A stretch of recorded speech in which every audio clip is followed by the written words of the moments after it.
Rana Waleng Keparat, aku tempo 1 hari untukmu agar angkat diri dari Jatiwalu ini. Bawa anakmu tapi tinggalkan istrimu. Ini adalah perintah. Kalau tidak dipatuhi, jangan harap kau bisa melihat matahari tenggelam esok hari. Ini adalah perintah Mahesa Birawa. Nah, assalamualaikum warahmatullahi wabarakatuh. Selamat berjumpa kembali ya di channel yang kita cintai ini. Nah, saya akan membacakan cerita silat Wiro Sableng dari awal ya. Dari episode pertama, 4 Brewok dari Guha Sangreng. Nah, menceritakan kisah pendekar 212 semenjak masih bayi, di mana kedua orang tuanya dibunuh oleh Mahesa Birawa alias Suranyali, sampai akhirnya Wiro Sableng pertama kali turun gunung setelah 17 tahun digembleng ilmu kesaktian oleh gurunya Eyang Sinto Gendeng di puncak Gunung Gede. Episode yang pertama, 4 Brewok dari Gua Sangreng. Bagian yang pertama. Ini, kata laki-laki berkumis melintang itu dengan kasar. Berikan sama dia, berikan sama dia. Aku harus terima jawaban hari ini juga, Kaligundil. Kau dengar? Orang yang bernama Kaligundil mengangguk. Dia ambil surat yang disodorkan. Kalau dia banyak bacot, kata laki-laki berkumis melintang itu pula, bikin beres saja, berangkat sekarang, jika perlu bawa saksoko. Kaligundil berdiri dan meninggalkan ruangan itu. Dan bila Kaligundil baru saja lenyap di pintu, maka menggerendenglah Suranyali, laki-laki yang berkumis tebal itu. Betul-betul perempuan laknat, perempuan haram jadah. Dibulatkannya tinju kanannya dan dipukulkannya ke meja kayu jati di hadapannya. Brak! Papan meja pecah. Keempat kaki meja amblas sampai 3 cm ke dalam lantai ubin, dan ubin sendiri retak-retak. Kemudian dia berdiri. Tubuhnya menggeletar oleh amarah yang hampir tak bisa dikendalikannya. Dan mulutnya terbuka kembali. Dia memaki-maki seorang diri. Perempuan, keblinger, ditinggal 1 tahun, tahu-tahu kawin. Bunting malah dan punya anak malahan. Keparat! Suranyali berdiri dengan napas menghempas-hempas di muka jendela. Lalu dia melangkah ke meja lain yang juga terdapat di ruangan itu. Dari dalam sebuah kendi ditenggaknya air putih dingin, tapi baru 2 teguk air melewati tenggorokannya, isi kendi itu sudah habis. Keparat! Maki Suranyali lagi. Dibantingkannya kendi itu ke tanah hingga pecah berantakan. Seorang perempuan paruh baya memunculkannya kepala di pintu sebelah sana. Namun melihat Suranyali yang lagi beringasan, ia cepat-cepat diam menghilang kembali. Akhirnya Suranyali letih sendiri memaki-maki dan marah-marah seperti itu. Dibantingkannya badan ke sebuah kursi, dan kini terasa olehnya betapa letih badannya. Ludeng! Teriak Suranyali. Perempuan separuh baya yang tadi memunculkan diri di pintu masuk bergegas. Ya Den Masura, kau juga keparat, damprat Suranyali pada perempuan itu. Ludahnya menyemprot dan Wilujeng tak berani menyeka ludah yang membasahi mukanya. Sudah berapa kali aku bilang jangan panggil aku dengan nama itu. Apa kau sudah gila hingga lupa terus-terusan? Kau gila ya? Wilujeng terdiam dengan tubuh menggigil ketakutan. Lagi-lagi dia lupa, lagi-lagi dia memanggil dengan Sura, padahal sudah sering Suranyali memerintahkan agar dia memanggilnya dengan nama Mahesa Birawa. Perempuan monyong, aku tanya, kau sudah gila? Jawab, tidak Den Masu. Mahesa Birawa, kalau tidak gila kau mesti sinting. Ambilkan aku air, lekas. Wilujeng putar tubuh. Sebentar kemudian dia sudah kembali membawa segelas air putih. Air yang dingin itu menyejukkan hati Suranyali sedikit. Kemudian dia duduk tenang-tenang di kursi itu, dan bila matanya dipicingkannya, maka kembali terbayang saat setahun yang lewat. Waktu itu dia sudah lama berkenalan dengan Suci. Dia tahu bahwa gadis itu tidak suka terhadapnya. Tapi dengan menemui Suci terus-terusan di tepi kali tempat menyuci, dia berharap lama-lama akan dapat juga melunakkan hati gadis itu. Memang akhirnya Suci mau juga bicara-bicara melayani Suranyali. Tapi ini bukanlah karena dia suka terhadap Suranyali, melainkan karena kasihan belaka. Tapi celakanya Suranyali salah tafsir. Dia menduga bahwa kini Suci sudah terpikat kepadanya. Satu ketika Suranyali dipanggil oleh seorang sakti di Gunung Lawu. Sebelum pergi, Suranyali menemui Suci dan berkata, Suci, aku pergi ke Gunung Lawu. Mungkin 1 tahun lagi aku baru kembali. Kuharap kau mau menunggu dengan sabar. Jika aku kembali, aku akan mengawini kau. Tapi Kang Masura, Suci menghentikan kata-kata karena saat itu dilihatnya Suranyali melangkah ke hadapannya dan mengulurkan tangan untuk memeluknya. Suci mundur. Jangan Kang Mas, nanti kelihatan orang. Kemudian Suranyali pergi tanpa ada lagi kesempatan bagi Suci untuk menerangkan bahwa dia tidak suka laki-laki itu, bahwa dia menolak lamaran tadi. Dan dalam kepergian Suranyali itu, maka Suci kemudian kawin dengan Ranaweleng, seorang pemuda yang dicintainya dan juga mencintainya. Bagi Suci, perkawinannya dengan Ranaweleng itu sama sekali bukan pengkhianatan atas diri Suranyali, karena memang dia tidak mencintai Suranyali dan juga tak pernah menyatakan cintanya. Demikianlah bila hari itu Suranyali kembali dari perjalanannya, maka kabar yang pertama yang didengarnya yang begitu menyentakan darah amarahnya ialah bahwa Suci telah kawin dengan Ranaweleng. Kedua suami istri itu bahkan sudah mempunyai seorang anak laki-laki. Kehidupan mereka mesti sederhana tapi bahagia, dan kini Ranaweleng sudah menjadi kepala kampung Jatiwalu. Jika Suranyali seorang manusia punya muka dan punya harga diri, sebenarnya mengetahui perkawinan Suci itu dia mesti bersikap mundur. Karena adalah memalukan sekali bila dia terus-terusan menginginkan Suci, sedang Suci tidak mencintainya, apalagi kini sudah bersuami dan beranak pula. Tapi dasar Suranyali bukan manusia berpikiran jernih. Lekas kalap dan naik darah membabi buta. Maka hari itu juga dikirimkannya anak buahnya ke Jatiwalu untuk membawa sepucuk surat ancaman kepada Ranaweleng. Suranyali yang kini memakai nama Mahesa Birawa bangkit dari kursinya ketika didengar suara gemuruh kaki-kaki kuda di halaman. Dia melangkah ke jendela dan memperhatikan kepergian kedua orang anak buahnya. Jari-jari tangannya mencengkram samping jendela. Suci mesti dapat, katanya dalam hati yang dikecamuk amarah itu. Kalau tidak, Mahesa Birawa tak meneruskan kata-katanya. Sebagai gantinya, tangan kirinya bergerak memukul dinding jendela dan kayu sanding itu pecah berantakan.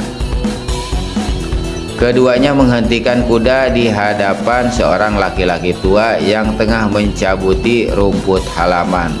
Tanpa turun dari kudanya, Kaligundil bertanya dengan membentak kasar, "Ini rumahnya Ranaweleng?" Orang tua itu berdiri perlahan-lahan dari jongkoknya. Ketika berdiri, nyatalah bahwa tubuhnya pendek dan bongkok. Ditengadahkannya kepala dan dikeataskan topi bambu yang menutupi keningnya untuk dapat melihat orang yang telah bicara kepadanya. Orang tua ini tak segera berikan jawaban, melainkan melirik kepada Saksoko yang duduk di atas punggung kuda di sisi kanan Kaligundil. "Orang tua bego," maki Kaligundil. Laki-laki bertubuh langsing ini memang seperti tidak sabaran. "Aku tanya, ini rumahnya Rana Weleng?" "Ya." "Ada keperluan apa, saudara?" Si gemuk pendek Saksoko kini yang buka suara. Suaranya parau dan tidak enak didengar. "Tak perlu tanya keperluan kami, kamu orang tua pikun, minggirlah." Saksoko menyentakkan tali kekang kudanya. Sekali kuda itu menghambur ke depan, maka terpelantinglah si orang tua kena terjang kaki binatang yang ditunggangi Saksoko itu. Orang tua itu bangun dengan perlahan-lahan, matanya yang mengabur dimakan umur kelihatan menyorot. Dengan kaki kirinya ditendangkannya secara acuh tak acuh topi bambunya yang tergeletak di tanah. Topi itu melesat ke muka laksana anak panah cepatnya dan menghantam kemaluan kuda yang ditunggangi oleh Saksoko. Kuda jantan itu meringkik dahsyat. Kedua kaki depannya melonjak ke atas tinggi-tinggi dan Saksoko terpelanting ke tanah. Si orang tua diam-diam merasa puas dengan sikap seperti tidak terjadi apa-apa. Dia memutar tubuh, jongkok kembali, dan mulai lagi mencabuti rerumputan di halaman. Bola mata laki-laki gemuk pendek itu berpijar-pijar. Untuk beberapa lamanya segala sesuatunya menjadi guram dalam pemandangannya. "Saksoko, ada apa dengan kau?" tanya Kaligundil terkejut dan heran. "Aku sendiri tidak tahu," sahut Saksoko seraya bangun dengan menepuk-nepuk pantat celananya. Dia memandang berkeliling. Tak ada siapa-siapa kecuali orang tua yang tadi tengah mencabuti rumput. Kemudian mata laki-laki itu membentur topi bambu yang terletak tak beberapa jauh dari tanah.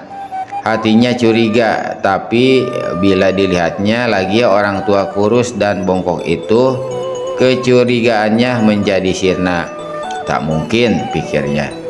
Tak mungkin kalau kakek-kakek pikun itulah yang telah melemparkan topi bambu itu ke kuda tunggangannya. Kaligundil juga memandang berkeliling dengan hati bertanya-tanya. Dilihatnya orang tua itu, dilihatnya topi itu. Kemudian dia berkata, "Kurasa orang tua kerempeng itu." Kaligundil memang lebih tajam penglihatannya dan perasaannya. Dalam ilmu silat pun dia lebih tinggi 2 tingkat di atas Saksoko. "Mana mungkin," kata Saksoko pula tidak percaya. "Coba kita lihat." Kaligundil turun dari kudanya. Diambilnya topi yang tergeletak di tanah. Diperhatikannya topi bambu ini seketika. Matanya melirik pada orang tua yang masih jongkok dan mencabuti rumput dekat pagar halaman. Kaligundil menggerakkan tangan kanannya. Topi terlepas dari tangan itu dan melesat deras ke arah kepala si orang tua. Begitu acuh tak acuh sekali orang tua yang jongkok membelakangi itu gerakan tangan kanannya untuk menggaruk bagian belakang kepalanya. Dan adalah mengejutkan kedua orang anak buah Mahesa Birawa atau Suranyali ketika melihat bagaimana topi bambu itu melesat ke samping dan menggelinding di tanah. Kaligundil dan Saksoko saling pandang. "Apa kataku? Kau lihat," desis Kaligundil. Melihat kenyataan itu maka geramlah si gemuk pendek Saksoko. "Orang tua eran," makinya. "Punya sedikit ilmu saja sudah mau kasih pamer." Dia membungkuk dan meraup pasir. Raupan pasir itu dilemparkannya ke arah si orang tua. Meski hanya pasir, namun karena diisi dengan tenaga dalam, maka pasir itu melesat hebat dan dapat melukakan kulit, membutakan mata. Si orang tua itu tiba-tiba berdiri dan terbungkuk-bungkuk. Ditepuknya pakaian hitamnya, seperti seseorang yang sedang membersihkan debu dari pakaiannya. Tapi gerakannya itu sekaligus membuat berhamburannya pasir-pasir halus yang menyerang ke arahnya.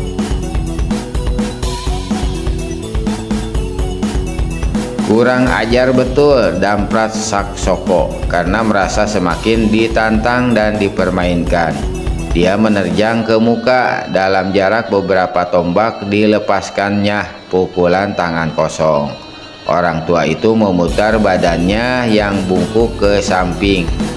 "Apa-apaan ini?" tanyanya dengan suara yang halus melengking.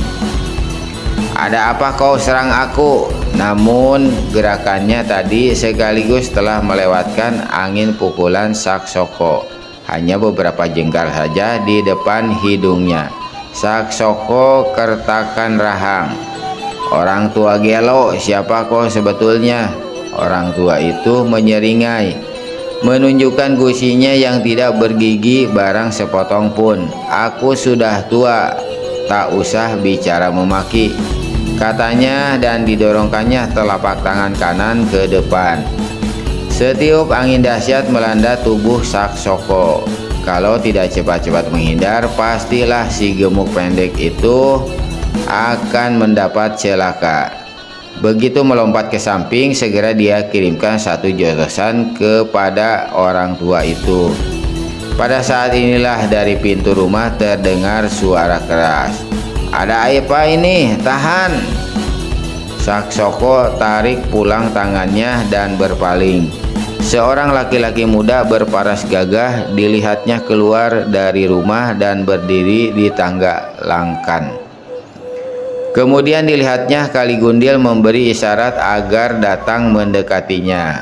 Meski hatinya masih diselimuti amarah terhadap si orang tua, tapi melihat isyarat itu segera dia datang juga. Keduanya melangkah ke hadapan langkan rumah.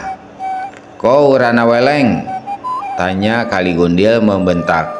"Selama menjadi kepala kampung di Jatiwalu, baru ini harilah Ranaweleng dibentak orang demikian rupa, dan oleh orang asing pula. Dari tampang-tampang serta sikap kedua orang tamunya itu, Ranaweleng segera maklum bahwa mereka tentu datang bukan bermaksud baik.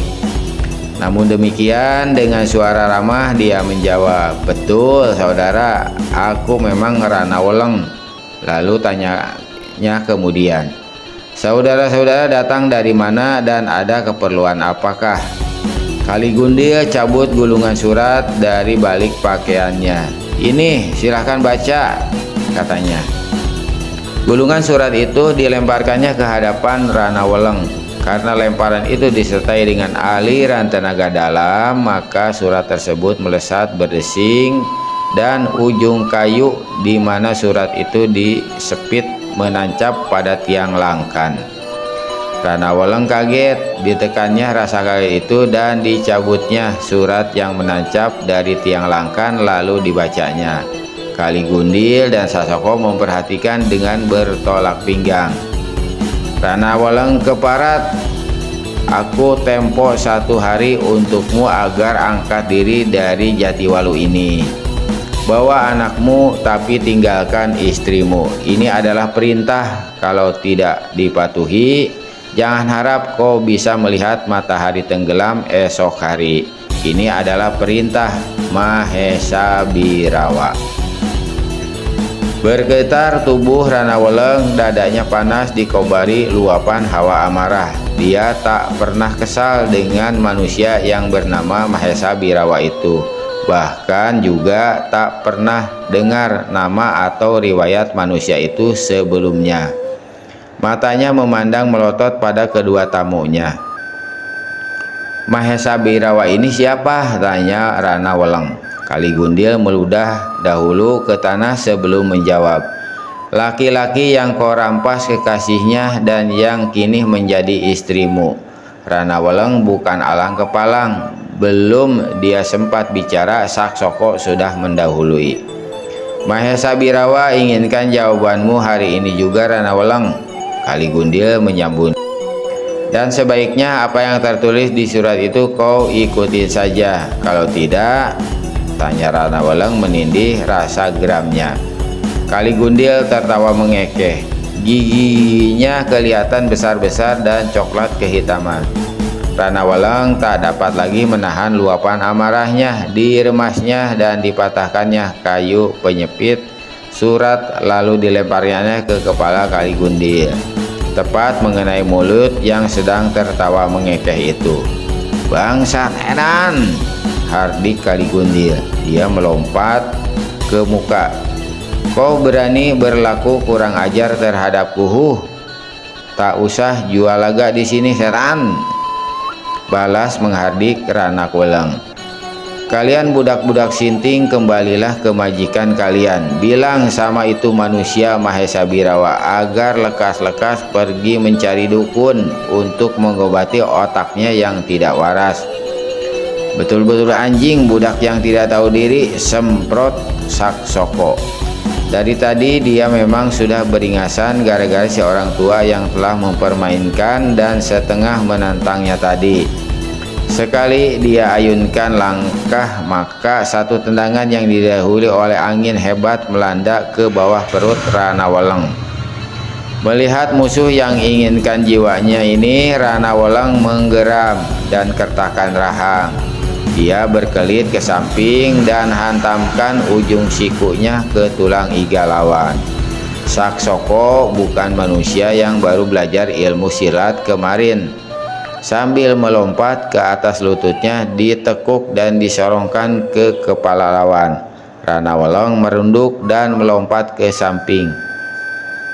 Sebelum dia berbalik untuk mengirimkan pukulan ke punggung lawan, yang saat itu masih belum menginjak lantai langkan, maka terdengar suara seseorang. Ah, Rana Weleng, mengapa mesti mengotori tangan terhadap kunyuk kesasar ini? Biar aku si orang tua Bangka Jarot Karsa yang kasih sedikit pelajaran sopan santun terhadapnya. Ternyata yang berkata itu adalah orang tua renta kurus krempeng yang tadi mencabuti rumput di halaman, yang merupakan pembantu kepala kampung Jatiwalu. Mendengar dirinya dimaki sebagai kunyuk kesasar, maka marahlah Saksoko. Dia membalik dan menyerang orang tua itu, kini dengan satu pukulan jarak jauh yang menimbulkan angin deras. Angin pukulan ini menyerang ke pusat jantung di dada Jarot Karsa. Dengan begitu Saksoko berkehendak untuk mencabut nyawa si orang tua detik itu juga. Tapi Jarot Karsa ganda tertawa. Sekali dia gerakan tangan kanannya yang kurus, maka setiup angin dahsyat memapaki serangan si gemuk pendek Saksoko. Angin pukulan Saksoko menyungsang balik menyerang Saksoko sendiri. Ditambah dengan dorongan angin pukulan si orang tua, maka kedahsyatannya bukan olah-olah. Tubuh Saksoko mencelat keluar langkan rumah sampai 3 tombak dan menggelinding di tanah. Dicobanya bangun kembali, tapi tubuhnya itu segera rebah setelah terlebih dahulu dari mulut Saksoko menyembur darah kental dan segar. Kaget Kali Gundil bukan kepalang, mukanya hitam membesi. Laki-laki ini menerjang ke depan. Terjangan ini disertai dengan bentakan yang keras menggeledek, membuat langkan rumah dan tanah menjadi bergetar. Jarot Karsa merunduk cepat. Gerakannya ini disusul dengan cepat oleh Kali Gundil. Serangkum angin keras dan dingin menyerang ke seluruh jalan darah si tubuh orang tua. Pasir menderu beterbangan, debu mengebu. Jarot Karsa cepat-cepat dorongkan tangan kanannya ke muka. Maka dua angin pukulan bertemu di udara, menimbulkan suara bertentum seperti letusan meriam. Tak diduga sama sekali kalau tenaga dalamnya ada di bawah angin berhadapan dengan tenaga dalam Jarodkarsa. Tapi laki-laki ini yang menjadi buta matanya dan tumpul pikirannya karena amarah dan kebencian yang meluap, tidak memikirkan lagi bahwa sesungguhnya si orang tua bukan tandingannya. Kedua tangannya dipentang ke muka, tangan itu kelihatan bergetar. Jarodkarsa dan juga Ranawaleng memperhatikan gerak-gerik manusia itu dengan tajam. Kelihatan kini bagaimana sepasang lengan Kaligundil sampai ke jari-jari tangan berwarna kehitaman. Hahaha, ternyata kekehan si tua Jarodkarsa. Kau hendak pamerkan ilmu lengan tangan baja. Kaligundil terkejut. Terkejut karena belum apa-apa musuh sudah mengetahui ilmu simpanan yang paling diandalkannya.